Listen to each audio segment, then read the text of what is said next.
বাড়িতে যখন কিছুই থাকে না অথচ প্রচণ্ড পরিমাণে মিষ্টি খেতে ইচ্ছে করে, তখন এই মিষ্টিটা বানিয়ে নিতে পারো। শুধু সুজি আর চিনি দিয়ে এই মিষ্টিটা কিন্তু সহজেই বানানো হয়ে যায় আর খুব ভালোও লাগে খেতে। পুরো রেসিপিটা দেখো, আশা করছি তোমাদেরও খুব ভালো লাগবে।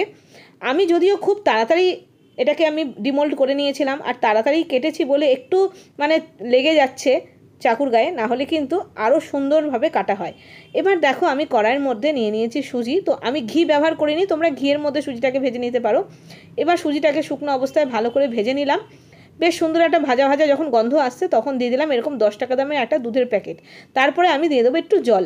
এবার দুধটা দিয়ে ভালো করে নাড়িয়ে নিচ্ছি। আমি এরকম পাউডার মিল্ক ব্যবহার করেছি, তোমরা কিন্তু লিকুইড দুধও ব্যবহার করতে পারো, তবে পাউডার মিল্ক দিয়ে না স্বাদটা একটু ভালো আসে।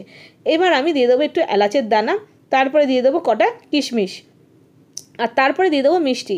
আমি এখানে 3 চামচ মতন মিষ্টি দিয়েছি, তোমরা যেরকম মিষ্টি পছন্দ করবে সেরকম দেবে। এবার আরও একটু জল দিলাম, দিয়ে একটুখানি ফুটিয়ে নিয়ে রান্না করতে থাকবো। প্রায় 5 মিনিট মতো রান্না করলেই কিন্তু সুজিটা সুন্দরভাবে রান্না হয়ে যাবে। আর দুধ যে দেওয়া হয়েছে যাতে কোনো লাম্পস না থাকে সেটা কিন্তু একটু ফলো করে দেখবে। যে ভালো করে রান্নাটা করে নিয়েছি, দেখো ফুটে উঠেছে, সুজিটা কিন্তু বেশ ঘন হয়ে গেছে। এবার আমি একটা কাচের বাটির মধ্যে অল্প একটু ঘি নিয়ে ভালো করে লাগিয়ে নিলাম চতুর্দিকে, যাতে খুব সহজেই এটা ডিমোল্ড করা যায়। এইবার সুজিটা গরম অবস্থাতেই কিন্তু ঢেলে দিতে হবে, ঠান্ডা হলে হবে না।